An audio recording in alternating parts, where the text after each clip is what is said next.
اعوذ باللہ من الشیطان الرجیم بسم اللہ الرحمن الرحیم الف لام میم ذالک الکتاب لا ریب فیہ صدق اللہ العظیم۔ الف لام میم حروف مقطعات ہیں جن کے بارے میں عرض کر چکا ہوں۔ ذالک الکتاب لا ریب فیہ، یہ وہ کتاب ہے اس میں کوئی شک نہیں۔ الکتاب اس لیے کہا گیا ہے کہ قرآن مجید کی پیشین گوئیاں اور خوشخبریاں سابقہ کتابوں میں موجود تھیں، اور چونکہ اس سورہ مبارکہ میں اصل خطاب کا رخ جو ہے وہ ہے سابقہ امت مسلمہ کی طرف، تو ذالک کتاب نہیں کہا گیا، ذالک کتاب لا ریب فیہ نہیں، ذالک الکتاب یہ وہ کتاب ہے، کتاب موعود ہے جس کی پیشین گوئیاں تورات اور انجیل میں موجود تھیں۔ لا ریب فیہ اس میں کوئی شک نہیں، حرف اورا ریب نئے، تبدیل نئے، یہی الفاظ آئے ہیں سورہ سجدہ کے شروع میں بھی، الف لام میم تنزیل الکتاب لا ریب فیہ رب العالمین، لا ریب فیہ من رب العالمین، فیہ ھدی للمتقین۔ فیہ دونوں طرف مل سکتا ہے، لا ریب فیہ اسے معانقہ کہتے ہیں، لا ریب فیہ پڑھیں گے تو ہدن سے شروع کر دیں گے، لا ریب پر ختم کر دیں گے تو فیہ ہدن للمتقین، یہ دونوں معنی درست ہوں گے۔ آپ کو مل جائے گا جو قرآن شریف لے کر بیٹھے ہوئے ہیں کہ حاشیے میں معانقہ نمبر 1 لکھا ہوا ہے، معانقہ عند المتاخرین۔ ہدن للمتقین یہ ہدایت ہے، رہنمائی ہے اہل تقویٰ میں جو بچنا چاہیں۔ تقویٰ کا اصل مفہوم سمجھ، بقا یقین کسی کو بچانا، تقویٰ خود بچنا۔ جن لوگوں کے اندر فطرت سلیمہ ہوتی ہے ان میں اخلاقی حس موجود ہوتی ہے، وہ بری چیز سے بچنا چاہتے ہیں، بھلی کو حاصل کرنا چاہتے ہیں۔ وہ لوگ ہیں کہ جو گویا کہ اس قرآن کا اصل مخاطب ہے، وہی اس سے استفادہ کر سکیں گے۔ الذین یؤمنون بالغیب، اب ان کے کچھ اوصاف، یہ اصل میں بہت زیادہ واضح ہوتا ہے تعویل خاص کے اعتبار سے کہ دیکھ لو درخت کو اپنے پھل سے پہچانتے ہیں، اس قرآن کے پھل موجود ہیں نا، یہ ابو بکر اور عمر اور عثمان اور علی کون ہیں؟ یہ جو مہاجرین آئے ہیں چل کر، مدینے والوں دیکھو یہ کون ہیں، ان کی شخصیتیں کیا ہیں، ان کا کردار کیا ہے، ان کے اوصاف کیا ہے، یہ کس درخت کے پھل ہیں، یہ اس بینہ کے پھل ہیں، یہ اس ذکرہ کے پھل ہیں۔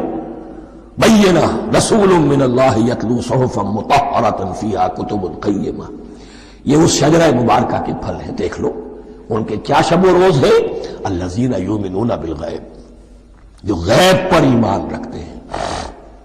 تعویل عام کے اعتبار سے اس کا بہت اہم مفہوم ہوگا، جو یہ طے کر لے کہ سوائے مادے کی دنیا کے مجھے اس سے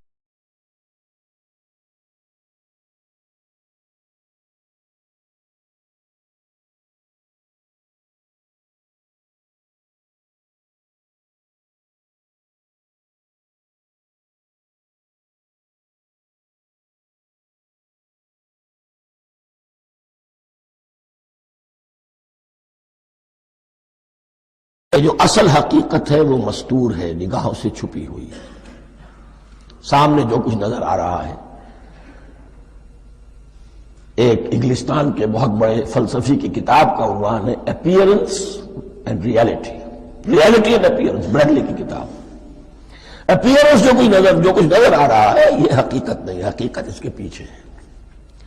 اور کنفیوشس کا ایک جملہ ہے جو بہت بڑا حکیم اور فلسفی تھا، چین کا بہت بڑا حکیم اور فلسفی، اور ہو سکتا ہے کہ نبی ہو، واللہ عالم، ہم کہہ نہیں سکتے۔ اس کی تعلیم بڑی اخلاقی تعلیم ہے، اور اس کا جملہ سنیے، یہ یؤمنون بالغیب کی اس سے زیادہ صحیح تشریح ممکن نہیں۔ There are certain things, there's nothing more real than what cannot be seen. And there's nothing more certain than what cannot be heard. وہ حقائق جو آنکھوں سے نہیں دیکھے جا سکتے اور کانوں سے نہیں سنے جا سکتے، ان سے زیادہ یقینی اور واقعی حقائق اور کوئی نہیں۔ There is nothing more real than what cannot be seen, and there is nothing more certain than what cannot be heard.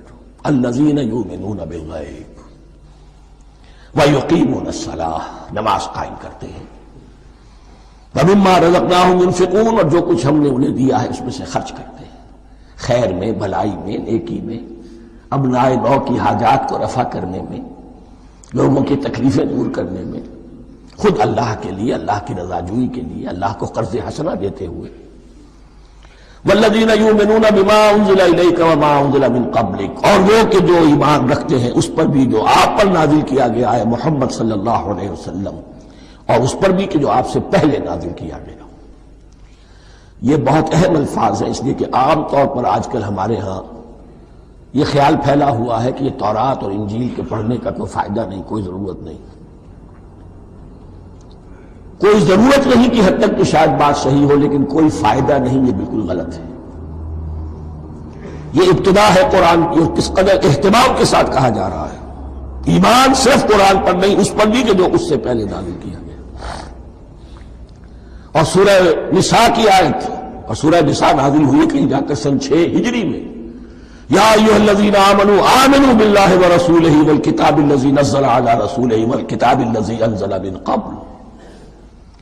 تو اس سے ایمان جو ہے تورات پر اور انجیل پر اور زبور پر اور صحف ابراہیم پر، اجمالی ایمان کی جو اہمیت ہے اس کو اچھی طرح سمجھ لیجیے۔ البتہ یہ ہے کہ چونکہ ہم سمجھتے ہیں اور جانتے ہیں کہ ان کتابوں میں تحریف ہو گئی ہے، لہذا ان کتابوں کی کوئی شے قرآن پر حجت نہیں ہوگی، جو چیز قرآن سے ٹکرائے گی ہم اس کو رد کر دیں گے، ان کتابوں کی کسی شے کو دلیل کے طور پر نہیں لائیں گے۔ لیکن جہاں قرآن مجید کی کسی بات کی نفی نہ ہو رہی ہو تو بہت سے حقائق ہمیں ان کتابوں ہی سے ملتے ہیں۔ انبیاء کے مابین جو زمانی ترتیب ہے، کرونالوجیکل آرڈر جو ہے، وہ تو ہمیں تورات سے ملتا ہے، قرآن میں تو نہیں۔ قرآن میں کبھی حضرت نوح کا ذکر بعد میں ہے، حضرت موسیٰ کا پہلے، وہاں تو کسی اور پہلو سے ترتیب آتی ہے، لیکن وہاں ہمیں تاریخ ملتی ہے ابراہیم کی، اسحاق کی، یعقوب کی، انبیاء بنی اسرائیل کی، موسیٰ کی، عیسیٰ کی، یہ ساری چیزیں۔ تو اس کی اہمیت جو ہے اس کو سمجھ لیجئے۔ والذین یؤمنون بما انزل الیک وما انزل من قبلک وبالآخرۃ ھم یوقنون، آخرت پر وہ یقین رکھتے ہیں۔ نوٹ کرنے والی بات کیا ہے کہ باقی سب چیزوں کے لیے لفظ ایمان آیا، آخرت کے لیے ایقان کیوں؟ واقعہ یہ ہے کہ انسان کے عمل کے اعتبار سے سب سے زیادہ مؤثر شے ایمان بالآخرہ ہے۔ ایمان بالآخرہ ہے تو عمل سیدھا رہے گا کہ ہاں مجھے جواب دہی کرنی ہے، جانا ہے، اٹھنا ہے، اللہ کے حضور حاضری ہے۔ اگر یہ یقین ہے تو عمل صحیح ہوگا۔ اس میں کمی ہو گئی تو توحید جو ہے وہ بھی بس ایک عقیدہ، ایک ڈوگما بن کے رہ جائے گی۔ ایمان بالرسالت بھی بدعات کو جنم دے گا، عید میلاد نبی منا لیجئے، اور کچھ عشقیہ اشعار کہہ دیجئے، نعتیہ اشعار کہہ دیجئے، اللہ اللہ خیر صلی اللہ، یہ ایمان بالرسالت کے مظہر ہوں گے۔ عمل انسان کا درست ہوتا ہے آخرت کے یقین کے ساتھ۔ وبالآخرۃ ھم یوقنون، آخرت پر انہی کا یقین ہے، انہی کا یقین ہے۔ یہ حصر بھی ہے اس اعتبار سے کہ یہودی میں مدعی تھے کہ ہم آخرت پر یقین رکھتے ہیں، یہاں کنٹراسٹ دکھایا جا رہا ہے، آخرت پر یقین رکھنے والے یہ لوگ ہیں، اور تعویل خاص کے اعتبار سے وہ لوگ موجود ہیں تمہاری نگاہوں کے سامنے۔ 13 برس کی محنت کی کمائی محمد الرسول اللہ صلی اللہ علیہ وسلم کی، اس کتاب کی، یتلو علیہم آیاتہ ویزکیہم ویعلمہم الکتاب والحکمہ، اس کا جو نتیجہ ہے وہ تمہارے سامنے۔ اولئک علی ھدی من ربہم، یہ وہ لوگ ہیں جو اپنے رب کی طرف سے ہدایت پر ہیں۔ وہ ابتدائی ہدایت بھی ان کے پاس تھی، اور یہ تکمیلی ہدایت بھی، قرآن پر بھی ان کا یقین پورا ہے، اور محمد کا اتباع بھی وہ کر رہے ہیں۔ وَأُولَٰئِكَ هُمُ الْمُفْلِحُونَ، اور یہی وہ لوگ ہیں جو فلاح پانے والے ہیں۔ فلاح کا لفظ بھی قرآن مجید کی بڑی اہم اصطلاح ہے، منزل مراد کو پہنچ جانا، کسی باطنی حقیقت کا عیا ہو جانا، انشاءاللہ ہوگی سورہ مومنون کے شروع میں، لیکن یہ کہ فلاح پانے والے، کامیاب ہونے والے اصل میں یہی لوگ ہیں۔ تو گویا کہ تعویل خاص میں صحابہ کرام کی طرف اشارہ ہو گیا، تعویل عام میں ہر شخص کو بتا دیا گیا اگر قرآن کی ہدایت سے مستفید ہونا ہے تو یہ اوصاف اپنے اندر پیدا کرو۔ اب دوسرا گروہ، ان الذین کفروا سواء علیہم انذرتہم ام لم تنذرہم لا یؤمنون، یقیناً جن لوگوں نے کفر کیا، اور یہاں مراد کیا ہے؟ جو کفر پر اڑ گئے ہیں۔ اس کو ہم تعویل عام میں نہیں لے سکتے، اس لیے کہ اگر تو ہم اس کو عام میں لے لیں گے تو اس کے معنی تو یہ ہوں گے جس شخص نے کسی وقت کفر کیا اب وہ ہدایت پر آ ہی نہیں سکتا۔ نہیں، یہ بات نہیں ہے۔ کوئی کفر میں ہے، وہ غالطے کی بنا پر ہے، عدم توجہی کی بنا پر ہے، حق اس پر واضح نہیں ہوا ہے اس لیے ہے، تو آپ اسے سمجھائیں گے، انذار و تبشیر سے اسے فائدہ ہو جائے گا، واعظ و نصیحت سے اسے فائدہ ہو جائے گا۔ ایک وہ ہے کہ جو حق کو سمجھ کر، پہچان کر اور پھر اڑ گئے، ضد کی وجہ سے، ہٹ دھرمی کی وجہ سے، تعصب کی وجہ سے، تکبر کی وجہ سے، حسد کی وجہ سے۔ ان الذین کفروا، ایسے لوگوں کا معاملہ کیا ہے؟ سواء علیہم انذرتہم ام لم تنذرہم لا یؤمنون، برابر ہے ان کے لیے خواہ آپ انہیں سمجھائیں خواہ نہ سمجھائیں، ڈرائیں نہ ڈرائیں، انذار فرمائیں نہ کریں، لا یؤمنون، وہ ایمان لانے والے نہیں۔ وہی بات جو میں نے کہی تھی کہ سوتے کو جگایا جا سکتا ہے، جاگتے کو کیسے جگائیں؟ ختم اللہ علی قلوبہم وعلی سمعہم وعلی ابصارہم غشاوہ، ان کے دلوں پر اللہ نے مہر کر دی ہے۔ کیوں کر دی ہے؟ یہ ابتداء مہر نہیں ہوئی، جب حق کو پہچان کر انہوں نے رد کر دیا، اس کی پاداش میں، اس کی سزا کے طور پر۔ ختم اللہ علی قلوبہم، اللہ نے ان کے دلوں پر مہر کر دی ہے، وعلی سمعہم، اور ان کی سماعت پر بھی، وعلی ابصارہم غشاوہ، اور ان کی آنکھوں کے سامنے پردہ پڑ چکا ہے۔ یہ مضمون سورہ یاسین کے شروع میں پھر آئے گا بہت شر و بست کے ساتھ۔ وَلَهُمْ عَذَابٌ عَظِيمٌ، اور ان کے لیے تو اب بہت بڑا عذاب ہے۔ یہ دوسرا گروہ ہو گیا، ایک رکوع میں دو کو سمیٹ لیا گیا، کل ابھی 7 آیتیں ہوئی ہیں۔ ایک وہ گروہ جس نے قرآن مجید کی دعوت سے صحیح صحیح استفادہ کیا، ان میں طلب ہدایت کا مادہ موجود تھا، ان کی فطرتیں سلیم تھیں، ان کے سامنے دعوت آئی، قبول کی، اور قرآن کے بتائے ہوئے راستے پر چلے۔ وہ گلے سرسبد ہیں، وہ شجرہ قرآنی کے نہایت مبارک اور مقدس، وہ اس کے پھل ہیں۔ ایک گروہ وہ ہے جس نے حق کو پہچانا لیکن اس کو رد کر دیا اپنے تعصب یا ہٹ درمی کی وجہ سے۔ ان کا ذکر آ گیا بہت اختصار کے ساتھ، اس لیے کہ ان کا ذکر آپ کو بہت تفصیل سے مکی صورتوں میں ملے گا۔ اب آیا تیسرا گروہ، وَمِنَ النَّاسِ، اور لوگوں میں کچھ ایسے بھی ہیں، مَن يَقُولُ آمَنَّا بِاللَّهِ وَبِالْيَوْمِ الْآخِرِ وَمَا هُم بِمُؤْمِنِينَ، جو کہتے تو یہ ہے کہ ہم ایمان رکھتے ہیں اللہ پر بھی اور یوم آخر پر بھی، مگر وہ حقیقت میں مومن نہیں ہے۔ یہاں ایک بات سمجھ لیجئے، اکثر اور بیشتر مفسرین نے اس تیسری کیٹیگری کے بارے میں یہی رائے قائم کی ہے کہ یہ منافقین مذکور ہیں یہاں، اگرچہ لفظ منافق یا لفظ نفاق نہیں آیا یہاں، لیکن مولانا نیاصر اصلاحی صاحب نے ایک رائے ظاہر کی ہے جو بڑی قیمتی ہے، وہ یہ کہ یہاں ایک کردار کا نقشہ کھینچ دیا گیا ہے۔ غور کرنے والے غور کر لیں، دیکھ لیں، جس پر بھی وہ چسپاں ہو جائے۔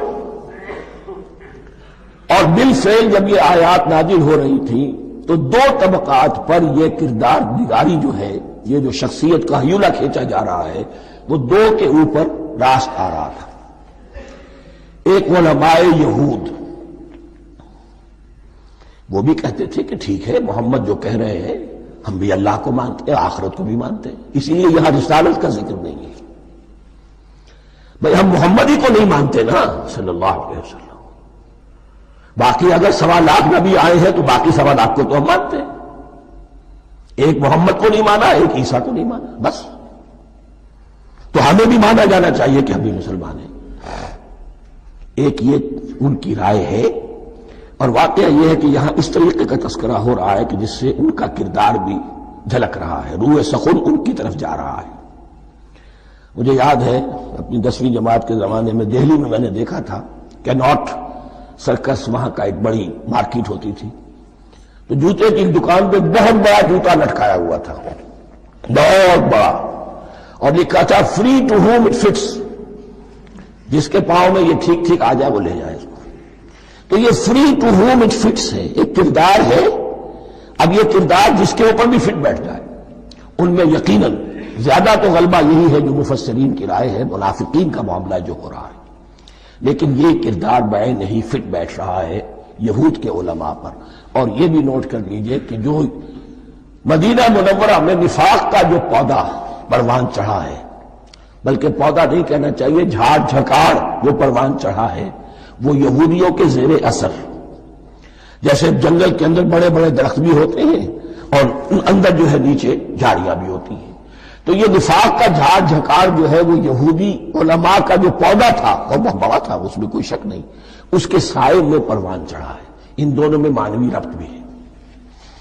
وَمِنَ النَّاسِ مَن يَقُولُ آمَنَّا بِاللَّهِ وَبِالْيَوْمِ الْآخِرِ وَمَا هُم بِمُؤْمِنِينَ، اور لوگوں میں سے کچھ ایسے بھی ہیں جو کہتے تو یہ ہے کہ ہم ایمان رکھتے ہیں اللہ پر اور یوم آخر پر، لیکن وہ مومن نہیں ہیں۔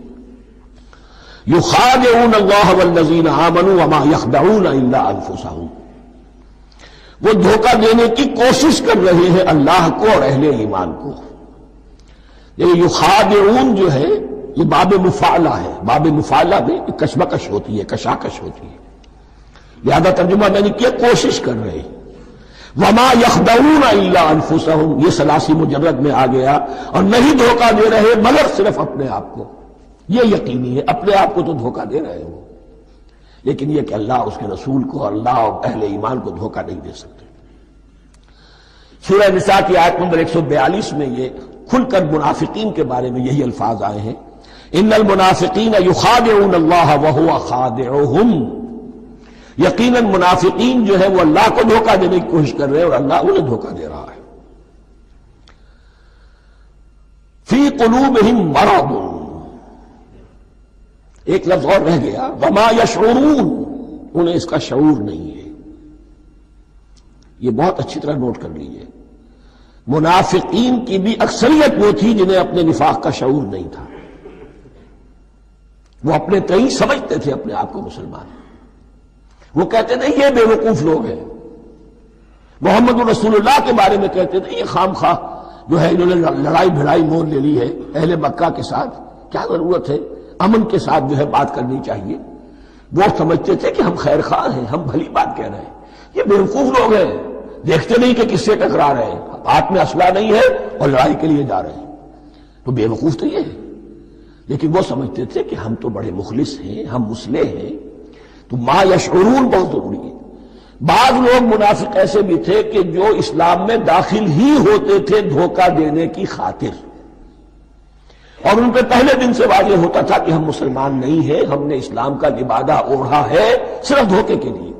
اس کا ایک ذکر سورہ آل عمران میں آئے گا، لیکن اکثر و بیشتر منافقین دوسری طرح کے تھے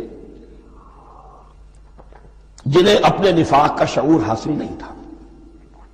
فی قلوبہم مرض، ان کے دلوں میں ایک روگ ہے، بیماری ہے۔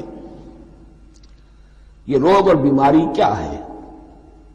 ایک لفظ میں اس کو تعبیر کیا جائے، کردار کی کمزوری،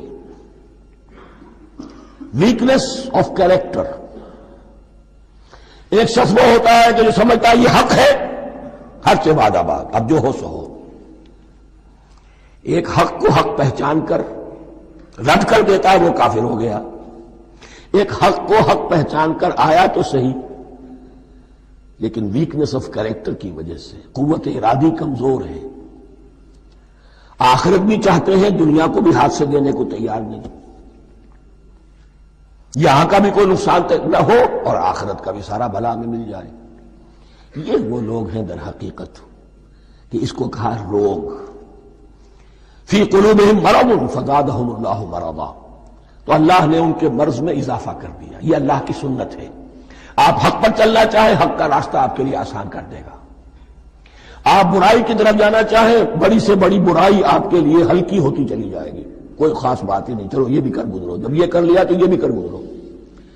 اور اگر آپ بین بین لٹکنا چاہیں تو اللہ اسی پہ چھوڑ دیتا ہے، ٹھیک ہے آپ سمجھتے ہیں ہم کامیاب ہو رہے ہیں، ہم نے مسلمانوں کو بھی دھوکہ دے لیا، وہ ہمیں مسلمان سمجھتے ہیں، اور یہودیوں کو بھی دھوکہ دے لیا، وہ سمجھتے ہیں کہ ہم ان کے ساتھی ہیں، تو سمجھا کامیاب ہو رہے ہیں، حقیقت میں کامیابی نہیں۔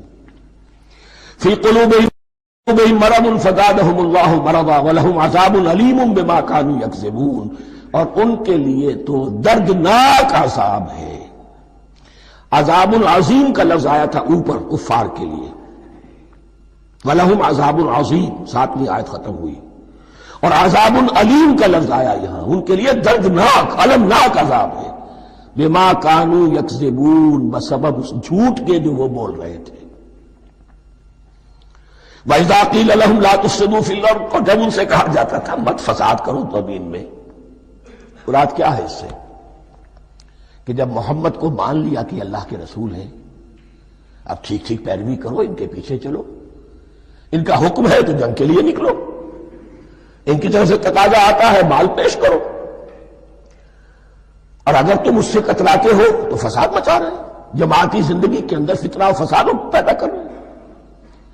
وَإِذَا قِيلَ لَهُمْ لَا تُفْسِدُوا فِي الْأَرْضِ قَالُوا إِنَّمَا نَحْنُ مُصْلِحُونَ، وہ کہتے تھے نہیں ہم تو صلح کرانے والے ہیں، اصلاح کرنے والے ہیں، ہم چاہتے ہیں لڑنا بھیڑنا کوئی اچھی بات نہیں ہے، ٹکراؤ تصادم یہ کوئی اچھے کام تھوڑا ہی ہے، بس ٹھنڈے ٹھنڈے دعوت دیتے رہو، جو چاہے قبول کر لے، جو چاہے رد کر دے، خام خواہ یہ ٹکرانا اور یہ جنگ کرنا اور اللہ کے دین کو غالب کرنے کے لیے یہ قربانی دو اور یہ مصیبت جھیلو اور یہ مشقت برداشت کرو اور یہ چیز چھوڑو اور یہ ترک کرو، یہ کاہے کے لیے؟ وَإِذَا قِيلَ لَهُمْ لَا تُفْسِدُوا فِي الْأَرْضِ قَالُوا إِنَّمَا نَحْنُ مُصْلِحُونَ أَلَا إِنَّهُمْ هُمُ الْمُفْسِدُونَ وَلَٰكِن لَا يَشْعُرُونَ، آگاہ ہو جاؤ کہ وہی ہے مفسد، فساد پھیلانے والے، اس لیے کہ محمد رسول اللہ کی دعوت ہے زمین میں اصلاح کے لیے، اس اصلاح کے لیے کچھ آپریشن کرنا پڑے گا، مریض اس درجے کو پہنچ چکا ہے کہ آپریشن کے بغیر اس کی شفا نہیں ہوگی، اب اگر تم اس کے راستے میں رکاوٹ بنتے ہو تو در حقیقت تم فساد مچا رہے ہو، لیکن تمہیں اس کا شعور نہیں۔ الا انہم ہم المفسدون ولکن لا یشعرون، پھر دیکھیے نوٹ کیجئے، شعور نہیں ہے، شعوری نفاق اور شے ہے، غیر شعوری نفاق ہے کہ جس کا یہ سارا تذکرہ ہو رہا ہے۔ وَإِذَا قِيلَ لَهُمْ آمِنُوا كَمَا آمَنَ النَّاسُ، اور جب ان سے کہا جاتا ہے ایمان لاؤ جیسے دوسرے لوگ ایمان لائے، آخر دیکھو دوسرے یہ اہل ایمان ہیں، جب بلاوا آتا ہے فوراً لبیک حاضر ہوتے، جو بھی ہو، یہ تم جو ہے آخر تم نے اور روش اختیار کی۔ وَإِذَا قِيلَ لَهُمْ آمِنُوا كَمَا آمَنَ النَّاسُ قَالُوا أَنُؤْمِنُ كَمَا آمَنَ السُّفَهَاءُ، وہ کہتے ہیں کہ کیا ہم ایمان لائے جیسے یہ بے وقوف لوگ ایمان لائے، انہیں تو اپنے نفع کی فکر، نہ نقصان کی فکر، نہ خطرات کا کوئی خیال، نہ اندیشوں کا کوئی گمان، جان جائے مال جائے، اولاد کو چھوڑ دیں، گھر بار چھوڑ کے آ گئے ہیں، ان سے بڑے بے وقوف کون ہوں گے؟ بال بچے چھوڑ آئے ہیں کفار مکہ کے رحم و کرم پر، سرداران قریش جو چاہے ان کے ساتھ کریں، تو یہ تو بے وقوف لوگ ہیں۔ آج کل آپ کہتے ہیں ایسے ہی لوگوں کو فینیٹکس ہیں، یہ فینیٹکس ہیں، دیکھ بھال کر چلنا چاہیے، دائیں بائیں دیکھ کر چلنا چاہیے، نفع نقصان کا خیال کر کے چلنا چاہیے، چاہے حق ہے ٹھیک ہے، لیکن بہرحال اپنی مصلحتوں کو بھی اور اپنی اہل و عیال کی مصلحتوں کو بھی دیکھنا چاہیے۔ یہ لوگ تو معلوم ہوتا ہے کہ بالکل دیوانے ہو گئے، فینیٹکس ہو گئے۔ وَإِذَا قِيلَ لَهُمْ آمِنُوا كَمَا آمَنَ النَّاسُ قَالُوا أَنُؤْمِنُ كَمَا آمَنَ السُّفَهَاءُ أَلَا إِنَّهُمْ هُمُ السُّفَهَاءُ وَلَٰكِن لَا يَعْلَمُونَ، آگاہ ہو جاؤ کہ وہی بے وقوف ہے لیکن انہیں علم نہیں ہے۔ وہ صادق الایمان جو ایمان کی ہر تقاضے کو پورا کرنے کے لیے ہر وقت حاضر ہیں، ان سے بڑا عقل مند کوئی نہیں، ان سے بڑا سمجھدار کوئی نہیں۔ انہوں نے یہ جان لیا ہے کہ اصل زندگی آخرت کی زندگی ہے، یہ نہیں ہے، یہ تو عارضی ہے، کل نہیں آج ختم ہو جائے، آج نہیں ابھی ختم ہو جائے، کیا فرق پڑے گا؟ جانا تو ہے، اب نہیں تو کل، کل نہیں تو پرسوں، جانا تو ہے، تو عقل تو ان کے اندر ہے۔ الا انہم ہم السفہاء ولکن لا یعلمون واذا لقوا الذین آمنوا قالوا آمنا، اور جب یہ ملتے ہیں ان سے جو اہل ایمان ہیں تو کہتے ہیں ہم بھی ایمان رکھتے ہیں۔ اب یہ ان دونوں پر آئے گا۔ عام جو یہودی تھے وہ بھی کہتے تھے کہ ہم بھی تو آخر اللہ کو مانتے ہیں، آخرت کو مانتے ہیں، اور منافق تو تھے ہی جو رسول کو بھی مانتے تھے۔ وَإِذَا خَلَوْا إِلَىٰ شَيَاطِينِهِمْ، اور جب یہ اپنے شیطانوں کے پاس خلوت میں ہوتے ہیں، اور یہاں شیاطین سے مراد ہیں اہل کتاب یہود کے علماء، ان کے سردار، یا عبداللہ ابن ابی جو منافقین مدینہ کا سردار تھا۔ اگر وہ کبھی ملامت کرتا ہے، دیکھو تم تو معلوم ہوتا ہے بالکل مسلمانوں میں شامل ہی ہو گئے پوری طرح سے، تمہیں کیا ہو گیا، تم ہر بات مان رہے ہو۔ اب انہیں یہ کچھ نہ کچھ اپنی وفاداری کا یقین دلانے کے لیے کہنا پڑتا تھا، نہیں ہم انہیں بیوقوف بنا رہے ہیں، ہم ان سے ذرا تمسخر کر رہے ہیں، ہم ہیں آپ کے ساتھ ہی، آپ فکر نہ کریں۔ اسی لیے یہ دو منہ ہونا، نفق کہتے ہیں سرنگ کو جس کے دو دروازے ہوتے ہیں، باقی زیر زمین ہے۔ نافقہ گوہ کا بل ہے کہ دو دروازے رکھتا ہے، دو اس کے منہ رکھتا ہے کہ ادھر سے اگر کتا داخل ہو جائے شکار کے لیے تو ادھر سے نکل بھاگے، ادھر سے آئے تو ادھر سے نکل بھاگے۔ تو دو منہ انسان، یہ در حقیقت جس کو پھر سورہ نساء میں کہا گیا لا الہ الا ولا الہ الا، نہ ادھر کے ہیں نہ ادھر کے، مذبذبین بین ذالک، اس کے درمیان مذبذب ہو کر رہ گئے۔ یہ شیطان کا لفظ یہاں سمجھ لیجئے، اس کے دو رائے ہیں کہ یہ شطنہ سے بنا ہے یا شات سے بنا ہے، شین الف توئے یا شین تو نون۔ شطنہ کے معنی تباعدہ، کو بہت دور ہو گیا، شیطان سے مراد جو اللہ کی رحمت سے بہت دور ہو گیا۔ اور شاتا یشیتو کے معنی ہے احترق غضبا وحسدا، کوئی شخص غصے اور حسد کے اندر جل رہا ہو، وہ شاتا یشیتو ہے۔ اس سے فعلان کے وزن پر، رحمان کے وزن پر، غضبان کے وزن پر شیطان، یعنی وہ کہ جو حسد اور غضب کی آگ میں جل رہا ہے۔ تو یہ ایک تو شیطان وہ ہے کہ جو جنات میں سے ہے، جس کا نام عزازیل تھا پہلے، اب ہم اسے ابلیس کے نام سے جانتے ہیں، وہ ایک شیطان ہے، جنی ہے۔ پھر یہ کہ جو بھی اس کے پیروکار ہیں دنیا میں، انسانوں میں سے ہوں یا جنات میں سے ہوں، وہ بھی شیاطین ہیں۔ اسی طرح اہل کفر، اہل زیغ کے جو بڑے بڑے سردار ہوتے ہیں، ان کو بھی شیطان سے تعبیر کیا گیا۔ وَإِذَا خَلَوْا إِلَىٰ شَيَاطِينِهِمْ قَالُوا إِنَّا مَعَكُمْ، اور جب وہ خلوت میں ہوتے ہیں، علیحدگی میں ہوتے ہیں اپنے شیاطین کے پاس، سرداروں کے پاس، کہتے ہیں ہم تو آپ کے ساتھ ہیں، انما نحن مستہزئون، یہ تو ہم ان مسلمانوں کو بیوقوف بنا رہے ہیں، ان سے استہزاء کر رہے ہیں، تمسخر کر رہے ہیں۔ ہم تمسخر میں کہہ دیتے ہیں کہ ہم بھی آپ کے ساتھ ہیں، آمنا۔ اللہ یستہزئ بہم ویمدہم فی طغیانہم یعمہون، حقیقت کیا ہے کہ اللہ ان کا مذاق اڑا رہا ہے اور ان کو ڈھیل دے رہا ہے کہ وہ اپنے عقل کے اندھے پن میں بڑھتے چلے جائیں۔ اللہ تعالیٰ جیسا میں نے عرض کیا رسی دراز کرتا ہے، کچھ تو غلط راستے پر جائے گا، جاؤ بھائی، فوراً تو نہیں پکڑتا، اگر فوراً پکڑ لے تو سیدھا ہو جائے گا، چلتے جائے، جہاں جانا چاہتے ہو جاؤ۔ تو ان کو بھی رسی دراز کر رہا ہے اللہ، لیکن یہ کہ اللہ یستہزئ بہم، یہ سمجھتے ہیں کہ مسلمانوں کا مذاق اڑا رہے ہیں، اصل میں مذاق ان کا اڑ رہا ہے اللہ کے نزدیک۔ وَيَمُدُّهُمْ فِي طُغْيَانِهِمْ يَعْمَهُونَ، اب یہاں ذرا نوٹ کر لیجئے، یہ دو لفظ آئیں گے، عین میم اور ہا، امر ہے کے ساتھ، ایک ہے عین میم اور یا، امر، تو عین اور میم تو مشترک ہے یا آخر میں فرق ہوگا، عین میم اور ہا ہوگا، اس کے معنی عقل کا اندھا، دل کا اندھا، آنکھیں تو ہے لیکن دل کا اندھا ہے، عقل کا اندھا ہے۔ اور عین میم یا جو آنکھوں کا اندھا ہو، عمیٌ اندھے، اعمیٰ اندھا۔ تو یہاں فرمایا انا معکم انما نحن مستہزئون، اللہ یستہزئ بہم ویمدہم فی طغیانہم یعمہون، اللہ ان کو اس جو ان کی عقل کے اندھے پن میں جو یہ بڑھتے چلے جا رہے ہیں، اللہ بھی ان کی رسی دراز کر رہا ہے تاکہ یہ جہاں تک جانا چاہتے چلے جائیں۔ اولئک الذین اشتروا الضلالۃ بالہدی، یہ وہ لوگ ہیں کہ جنہوں نے ہدایت کے عوض گمراہی خرید لی ہے۔ دیکھیے بڑا پیارا انداز ہے یہ، ایک شخص کے سامنے دونوں آپشنز تھے، ایک نے گمراہی کو چھوڑا، ہدایت لے لی، چاہے قیمت دینی پڑی، تکلیفیں اٹھانی پڑی، آزمائشوں میں سے گزرنا پڑا، قربانیاں دینی پڑی، ہدایت لی، اور ایک شخص نے ہدایت دے کر گمراہی لے لی۔ آسانی تو ہو گئی، فوری تکلیف سے تو بچ گئے، لا الہ الا ولا الہ الا، دونوں طرف سے اپنے آپ کو بچا لیا. لیکن حقیقت میں سب سے زیادہ گھاٹے کا سودا یہی ہے. اولئک الذین اشتروا الضلالۃ بالہدی، ہدایت دے کر اور ضلالت خرید لی ہے. فما ربحت تجارتہم، تو ان کی تجارت ان کے حق میں ہرگز مفید نہیں ہوئی. اب یہاں بھی دیکھیے را با اور ہے ہا، ربحا اس کے معنی نفع، صحیح نفع، جائز نفع. را با اور وا ربا وہ سود، وہ بھی اضافہ ہے، وہ بھی بڑھوتری ہے، لیکن وہ حرام ہے. ایک ہے تجارت کے اندر جو نفع ہو جائے وہ ربح ہے. را با اور ہا یہ نفع ہے جو جائز نفع ہے.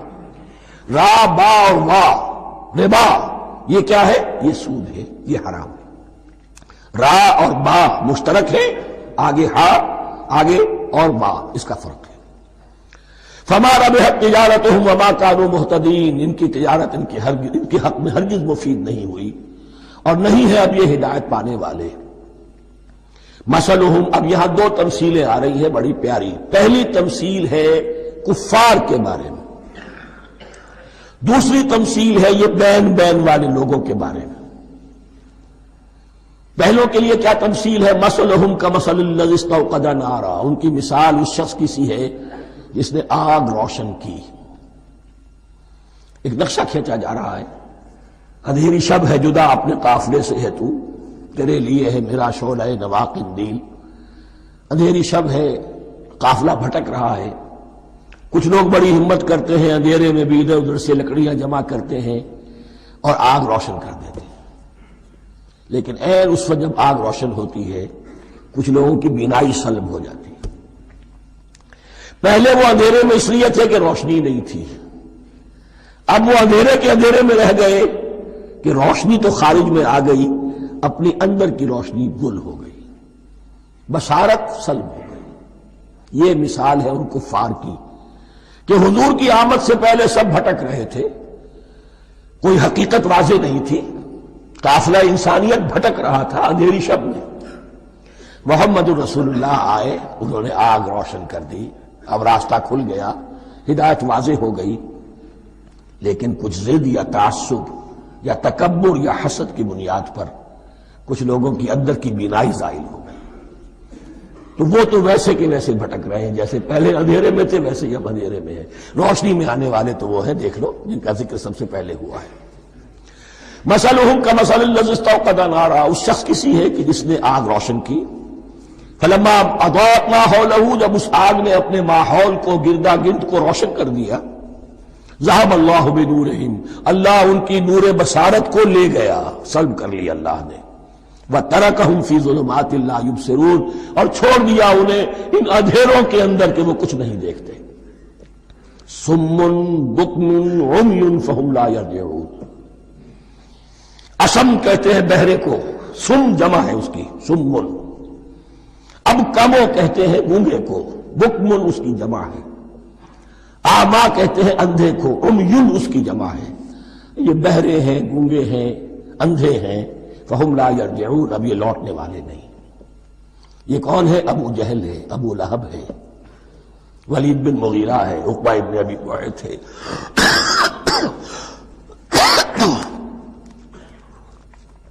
یہ سب کے سب ابھی زندہ ہے جب یہ آیات نازل ہو رہی ہیں.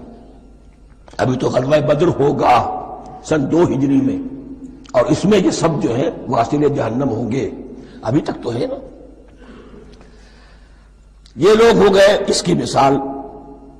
مثلہم کمثل الذی استوقد نارا فلما اضاءت ما حولہ ذہب اللہ بنورہم وترکہم فی ظلمات لا یبصرون صم بکم عمی فہم لا یرجعون. اب دوسری مثال، او کصیب من السماء، یا بڑی زور کی بارش برس رہی ہے آسمان سے. فیہ ظلمات، اس میں اندھیرے بھی ہیں، ورعد اور گرج ہے، وبرق اور بجلی چمک رہی ہے. یجعلون اصابعہم فی اذانہم من الصواعق حذر الموت، کچھ لوگ ہیں کہ جو اپنی انگلیاں اپنے کانوں کے اندر ٹھوسے ہوئے ہیں کہ وہ جو کڑک ہے اس سے ان کی جانیں نہ نکل جائیں، موت نہ آ جائے۔ کڑکا ایسا ہے کہ اس کڑکے سے بچنے کے لیے اپنی انگلیاں اپنی کانوں میں ٹھوس رکھی ہیں، حذر الموت، موت کے خوف سے۔ واللہ محیط بالکافرین، اللہ ایسے کافروں کا احاطہ کیے ہوئے، بچ کر کہاں جائیں گے۔ یکاد البرق یخطف ابصارہم، قریب ہے کہ بجلی ان کی نگاہوں کو لے جائے، ان کی بینائی کو سلب کر لے۔ کلما اضاء لہم، لیکن ہوتا کیا ہے، جو ذرا روشنی ہوئی تو چل لیے۔ مشوا فیہ، بجلی چمکی، کچھ نظر آ گیا دائیں بائیں تو کچھ تھوڑا سا چل لیے۔ وَإِذَا أَظْلَمَ عَلَيْهِمْ، اور جب تاریکی ان پر طاری ہو گئی، قاموا، کھڑے کے کھڑے رہ گئے۔ یہ نقشہ ہے ان کا کہ ایک طرف بارش ہو رہی ہے، قرآن مجید ہے، آسمان سے نازل ہو رہا ہے، یہ ماہ مبارکہ ہے، یہ کتاب مبارکن ہے، لیکن یہ کہ اس کے ساتھ کڑکے ہیں، گرج ہے، کفر سے مقابلہ ہے، کفر کی طرف سے دھمکیاں ہیں، اندیشے ہیں، خطرات ہیں، امتحانات ہیں، آزمائشیں ہیں۔ ذرا کہیں حالات کچھ بہتر ہوئے، کچھ جسے بریدنگ سپیس کہتے ہیں ملی، تو تھوڑا سا چل لیے، ہم بھی مسلمان ہیں، کوئی خاص موقع نہیں ہے، کسی جنگ کے لیے بلایا نہیں جا رہا ہے، تو بڑھ چڑھ کے باتیں کر رہے ہیں، اپنے ایمان کا اظہار بھی کر رہے ہیں۔ جیسے ہی کوئی آزمائش آئی، چھٹک کر کھڑے کے کھڑے رہ گئے۔ وَلَوْ شَاءَ اللَّهُ لَذَهَبَ بِسَمْعِهِمْ وَأَبْصَارِهِمْ، اللہ چاہتا تو ان کی سماعت اور بصارت کو بھی سلب کر لیتا، لیکن اللہ کا قانون یہی ہے، جو جہاں رہنا چاہے اس نے آزادی ارادہ دی ہے انسان کو۔ تم اگر مومن صادق بن کر رہنا چاہتے ہو، اس کو آسان کر دے گا تمہارے لیے۔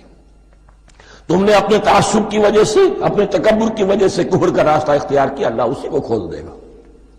تم بیچ میں لٹکنا چاہتے ہو، لٹکتے رہو، اللہ تعالیٰ جو ہے جبرن کسی کو نہ حق پہ لائے گا، نہ جبرن کسی کو باطل پر لے کر جائے گا، اس لیے کہ جبر اگر ہو تو پھر امتحان کا معاملہ ختم، پھر جزا و سزا بیکار ہے، غیر منطقی ہے، غیر معقول ہے۔ ان اللہ علی کل شیء قدیر، یقیناً اللہ تعالیٰ ہر چیز پر قادر ہے۔ یہ دو رکوع اس اعتبار سے کہ انسانی شخصیتوں کا سمجھنا، اور جیسا کہ میں نے عرض کیا، تعویل عام ذہن میں رکھیے، جب بھی کبھی کوئی دعوت حق اٹھے گی، اگر وہ واقعتاً کل کے کل حق کی دعوت ہے اور اس میں انقلابی رنگ ہے کہ باطل سے پنجہ آزمائی کرنی ہے، باطل کو نیچا دکھانا ہے، حق کا غلبہ کرنا ہے، تو یہ تین قسم کے افراد لازماً ہمیشہ وجود میں آ جائیں۔ ان کو پہچاننا، ان کے کردار کی جو اصل جو اس کے پیچھے پس منظر ہے، اس کو جاننا بہت ضروری ہے۔ میں وقفہ کر رہا ہوں ذرا بھائی۔ الرحمن الرحیم، اب جو تیسرا رکوع آ رہا ہے سورہ بقرہ کا، اس میں قرآن کی دعوت کا خلاصہ ہے۔ قرآن کیا ماننے کی دعوت دیتا ہے، اس کی پکار کیا ہے۔ جیسا کہ میں عرض کر چکا ہوں، 2/3 قرآن پہلے نازل ہو چکا ہے، پس منظر میں ہے۔ ہمارے لیے اس ترتیب مصحف کے اعتبار سے وہ قرآن بعد میں آئے گا، ترتیب نزول کے اعتبار سے وہ پس منظر میں موجود ہے، لیکن چونکہ یہاں پر مصحف کے اندر یہاں سے آغاز کیا جا رہا ہے، لہذا اس کا خلاصہ جو ہے لب لباب یہ ایک رکوع میں، اور قرآن کے فلسفے کا اور اس کے بعد نہایت ہی اہم جو موضوعات ہیں اور مسائل ہیں ان کا ذکر پھر چوتھے رکوع میں۔ ابھی ہم تیسرا رکوع پڑھ رہے ہیں۔ یا ایھا الناس اعبدوا ربکم الذی خلقکم والذین من قبلکم لعلکم تتقون، اے لوگو بندگی اختیار کرو اپنے اس رب کی، اپنے اس مالک کی جس نے تمہیں پیدا کیا، اور نہ صرف تم کو پیدا کیا، تم سے پہلے جتنے لوگ گزرے انہیں بھی پیدا کیا تاکہ تم بچ سکو۔ یہ قرآن کی دعوت کا خلاصہ ہے، اور یہ نوٹ کر لیجئے، یہ تمام انبیاء اور رسل کی دعوت یہی تھی۔ اب جب پڑھیں گے سورہ اعراف پڑھیں گے، سورہ شعراء پڑھیں گے، ایک ایک کا نام لے کر، ان اعبدوا اللہ واطیعوہ، ہر رسول کی دعوت یہ تھی اللہ کی بندگی کرو، میری اطاعت کرو۔ یا قوم اعبدوا اللہ ما لکم من الہ غیرہ، اے میری قوم کے لوگوں اللہ کی بندگی کرو، تمہارا کوئی الہ اور معبود اس کے سوا نہیں ہے۔ پھر حضور قرآن یہی عبادت رب انسان کی تخلیق کی غایت ہے، وما خلقت الجن والانس الا لیعبدون، ہم نے جنوں اور انسانوں کو پیدا ہی صرف اس لیے کیا ہے کہ ہماری بندگی کریں۔ لیکن یہاں ایک فرق بہت بڑا ہے، تمام رسولوں کی دعوت یہی ہے، محمد الرسول اللہ کی بھی یہی ہے، لیکن بڑا فرق کیا ہے؟ باقی تمام رسولوں کی دعوت آپ کو ملے گی یا قوم، اے میری قوم کے لوگوں، یہاں ہے یا ایھا الناس، اے بنی آدم، اے بنی نوع انسان۔ معلوم ہوا کہ تمام رسول حضور سے پہلے صرف اپنی اپنی قوموں کی طرف آئے ہیں، پہلے اور آخری اور کامل رسول ہیں اللہ کے محمد صلی اللہ علیہ وسلم، جن کی دعوت آفاقی ہے۔ یا ایھا الناس، یا قوم نہیں، یا ایھا الناس اعبدوا ربکم الذی خلقکم والذین من قبلکم۔ اس میں دلیل بھی آ گئی کہ عام طور پر لوگ جو ہے غلط راستے پر اس دلیل سے جمے رہتے ہیں کہ ہمارے آباء و اجداد کا راستہ یہی تھا۔ تو بھائی جیسے تم مخلوق ہو ایسے وہ بھی تو مخلوق تھے، جیسے تم خطا کر سکتے ہو وہ بھی تو خطا کر سکتے تھے۔ لہذا یہ نہ دیکھو کہ آباء و اجداد کا راستہ کیا تھا، دیکھو یہ کہ حق کیا ہے، لعلکم تتقون، تاکہ تم بچ جاؤ، دنیا میں افراط و تفریط کے دھکوں سے بچ جاؤ گے، آخرت میں اللہ کے عذاب سے بچ جاؤ گے۔ ان دونوں سے اگر بچنا ہے تو اللہ کی بندگی کی روش اختیار کرو۔ اچھا، کس رب کی؟ الذی جعل لکم الارض فراشا والسماء بناء، جس نے تمہارے لیے زمین کو فرش بنا دیا اور آسمان کو چھت بنا دیا۔ وانزل من السماء ماء، اور آسمان سے پانی برسایا۔ فاخرج به من الثمرات رزقا لکم، اور پھر اس پانی کے ذریعے سے زمین سے میووں کی شکل میں، پیداوار کی شکل میں تمہارے لیے رزق اگایا۔ فلا تجعلوا للہ اندادا وانتم تعلمون، تو ہرگز نہ اللہ کا مد مقابل کسی کو ٹھہراؤ جانتے بوجھتے۔ وانتم تعلمون کا ایک مطلب یہ بھی ہے کہ تم بھی مانتے ہو کہ اس کائنات کا خالق اللہ کے سوا کوئی نہیں۔ اہل عرب بھی مانتے تھے، جو ان کے دیوی دیوتا تھے وہ سمجھتے تھے کہ یہ اللہ کے اوتار ہیں یا اللہ کے ہاں بہت یہ پسندیدہ ہیں، اللہ کے محبوب ہیں، اس کے اولیاء ہیں، اس کی بیٹیاں ہیں، لہذا یہ شفاعت کریں گے تو ہمارا بیڑا پار ہو جائے گا، ورنہ خالق وہ مانتے تھے اللہ ایک ہی ہے۔ جب تم یہ مانتے ہو کائنات کا خالق ایک، مدبر ایک، تو اب کسی کو اس کا مد مقابل نہ بناؤ۔ انداز ند کی جمع ہے، لا ضد لہ ولا ند لہ، اللہ کا کوئی مد مقابل نہیں۔ اس میں یہاں تک بات ہے کہ حضور اس درجے، اس توحید کی باریکیوں تک پہنچا کر گئے ہیں اس امت کو کہ کسی صحابی نے ایسے ہی کہہ دیا ما شاء اللہ و ما شئت، جو اللہ چاہے جو آپ چاہیں۔ حضور نے فوراً ٹوک دیا اجعلتنی للہ ندا، کیا تو نے مجھے اللہ کا مد مقابل بنا دیا ہے؟ اس کائنات میں مشیت صرف ایک کی چلتی ہے، کسی اور کی مشیت اس کی مشیت کے تابع پوری ہو جائے ہو جائے، لیکن مشیت مطلقہ صرف اس کی ہے۔ یہاں تک کہ حضور سے فرمایا گیا کہ اے نبی آپ کے لیے یہ ممکن نہیں ہے جسے چاہے ہدایت دے دے، انک لا تہدی من احببت ولکن اللہ یہدی من یشاء۔ اگر یہ اختیار میں ہوتا تو ابو طالب دنیا سے بغیر ایمان لائے نہ جاتے۔ فلا تجعلوا للہ اندادا وانتم تعلمون۔ اب ان دو آیتوں میں تو یوں سمجھیے توحید نظری بھی اور توحید عملی بھی۔ توحید عملی کیا ہے؟ بندگی صرف اسی کی ہو۔ اب آیا ہے رسالت کا معاملہ، وَإِن كُنتُمْ فِي رَيْبٍ مِّمَّا نَزَّلْنَا عَلَىٰ عَبْدِنَا، اگر تمہیں رسالت محمدی پر شک ہے صلی اللہ علیہ وسلم، اس کے کیا معنی ہے؟ کہ تمہیں اس قرآن کے بارے میں شک ہے جو ہم نے اپنے بندے پر نازل کیا ہے۔ اگر ہے شک فی الواقع، وَإِن كُنتُمْ فِي رَيْبٍ، اگر تمہیں واقعاً شک ہے مما نزلنا علی عبدنا، اس پر جو ہم نے اپنے بندے پر نازل فرمایا ہے، فاتوا بسورۃ من مثلہ، تو لے آؤ اس جیسی ایک ہی صورت۔ یہ ہم کل پوری تفصیل سے دیکھ چکے ہیں کہ برسبیل تنزل یہاں پہنچے ہیں. پہلے 2 آیتیں میں نے آپ کو سنائی تھی، اس میں پورے قرآن کی مثال لانے کا چیلنج کیا گیا. پھر ایک آیت سنائی جس میں 10 صورتیں ہی لے آؤ. اب آخری درجے میں ایک صورت ہی بنا لا، اور ایک صورت تو سورۃ العصر کے مساوی بھی ہو سکتی تھی، سورۃ الکوثر کے مساوی بھی ہو سکتی تھی.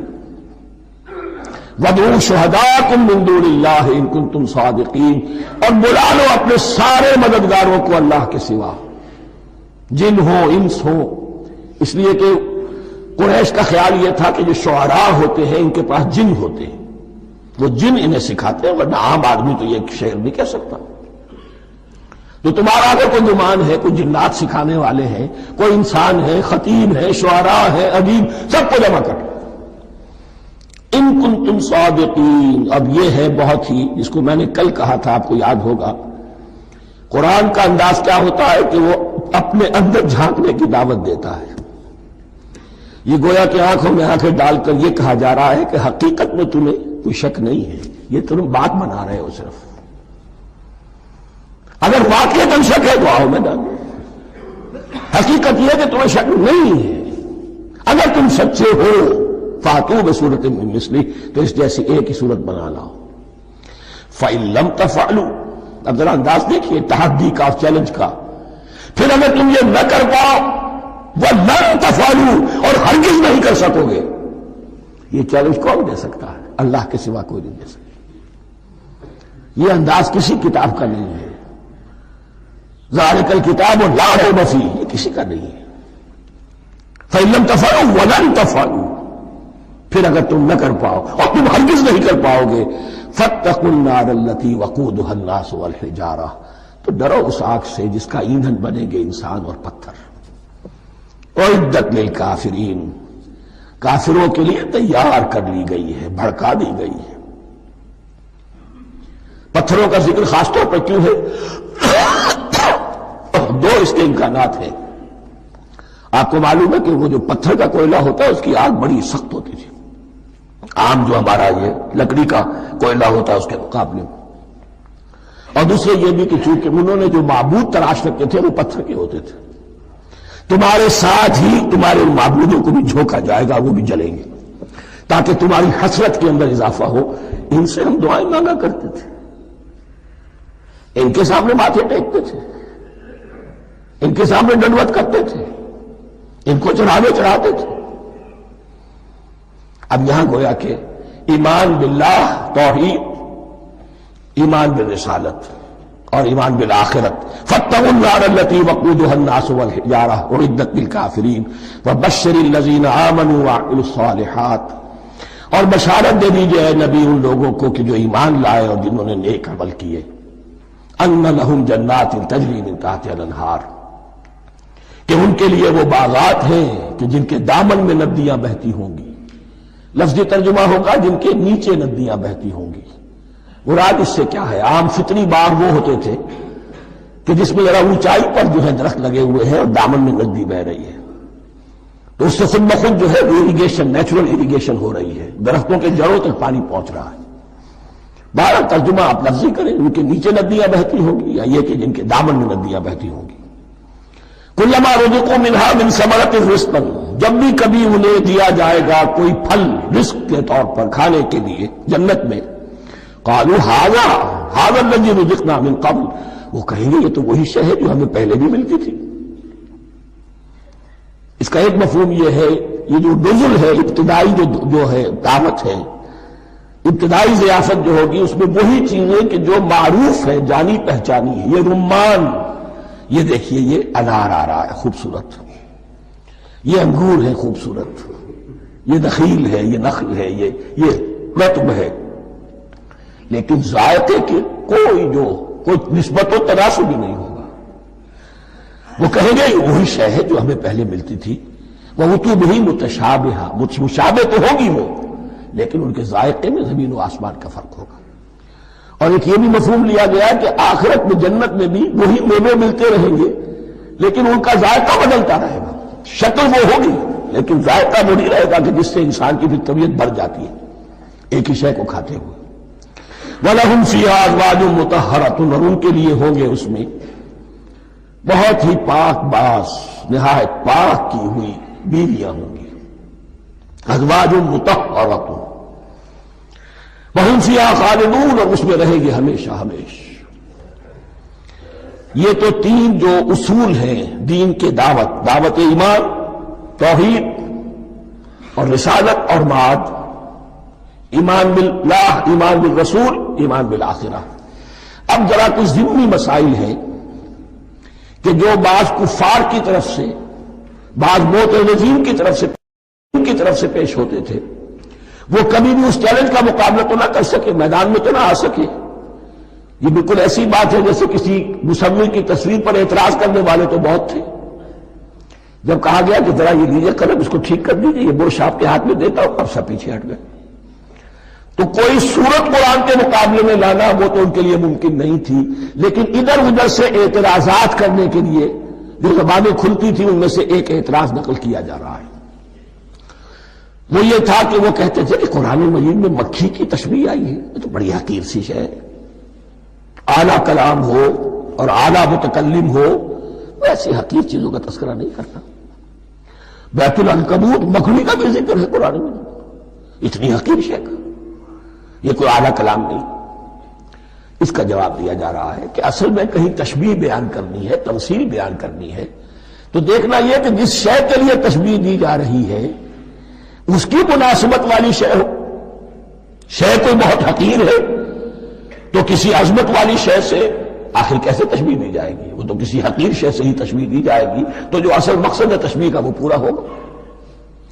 ان اللہ لا یستحی ان یضرب مثلا ما بعوضۃ فما فوقها، اللہ تعالیٰ کو تو اس میں کوئی جھجک نہیں ہے، کوئی شرم نہیں ہے کہ وہ مچھر کی مثال بیان کرے.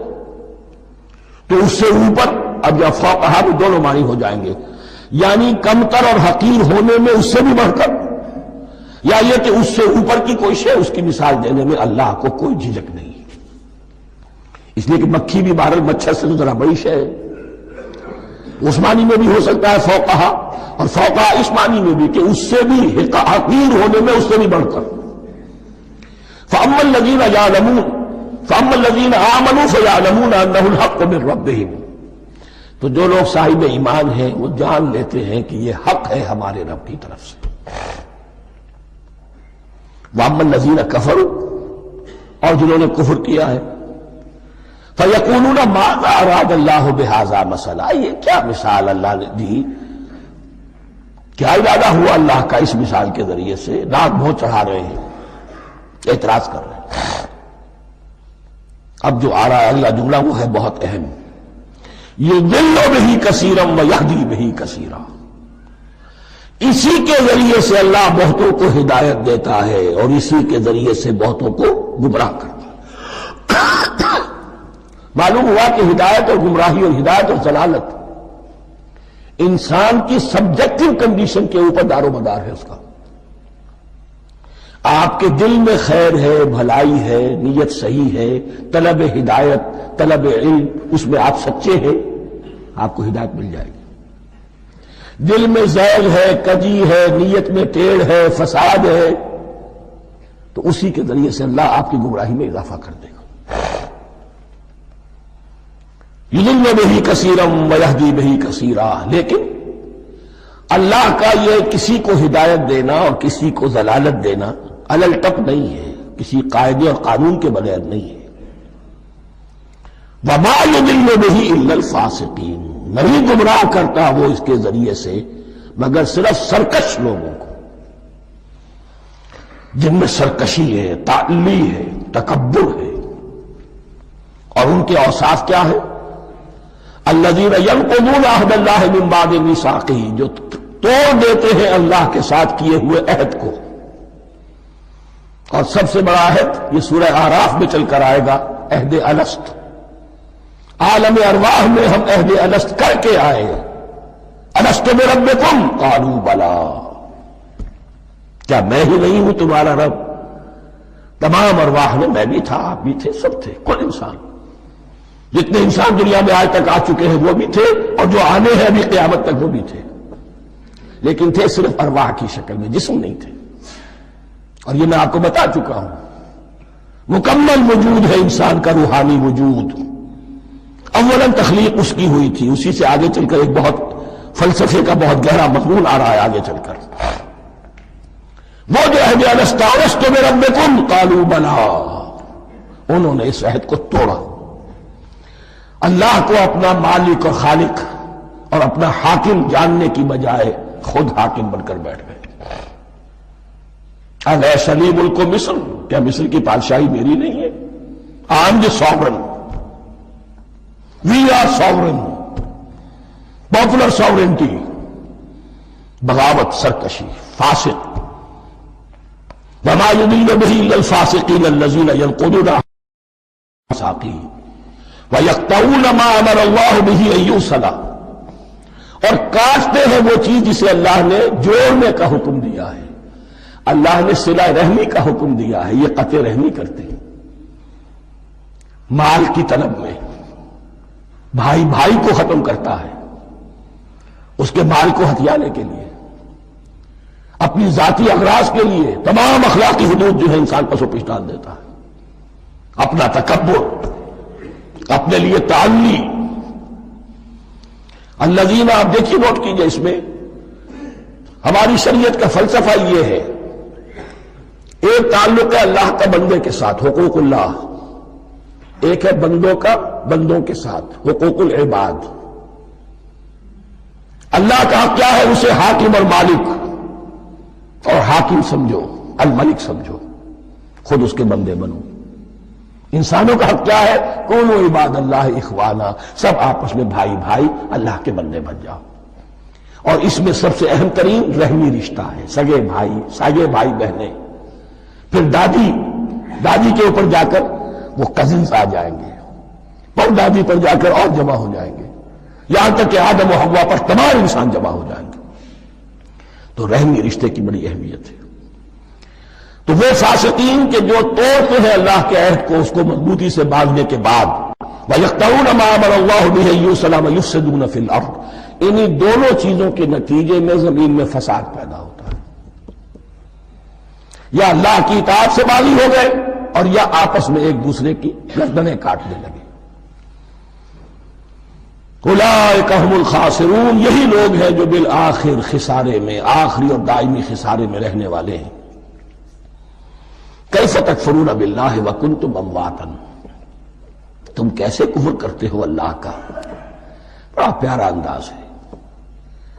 وکنتم امواتا، تم مردہ تھے، فاحیاکم، تمہیں زندہ کیا. ثم یمیتکم، پھر تمہیں مارے گا. ثم یحییکم، پھر جلائے گا. ثم الیہ ترجعون، پھر تم اس کی طرف لوٹ جاؤ گے، لوٹا دیے جاؤ گے.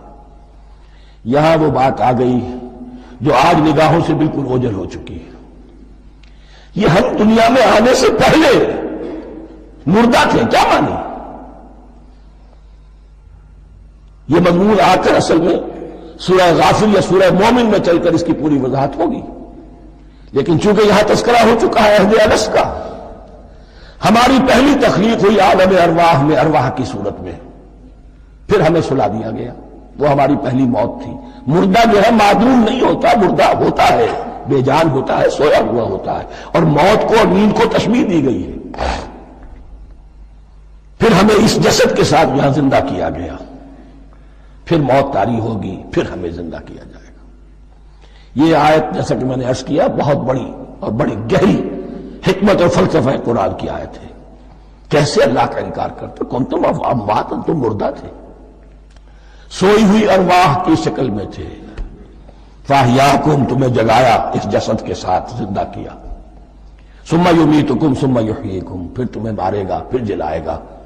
ثم الیہ ترجعون، پھر تم اس کی طرف لوٹا دیے جاؤ گے.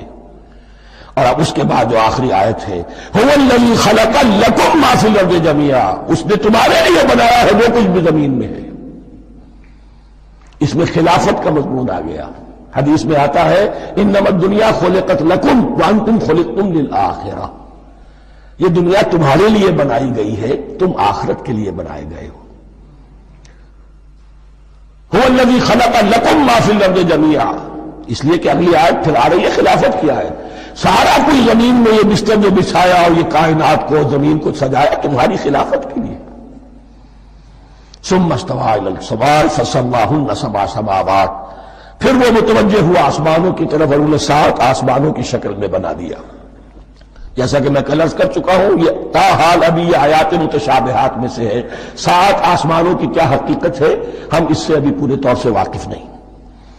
وَهُوَ بِكُلِّ شَيْءٍ عَلِيمٌ، اور اسے ہر شے کا علم حقیقی حاصل ہے. بارک اللہ لی ولکم فی القرآن العظیم ونفعنی وإیاکم بالآیات والذکر الحکیم.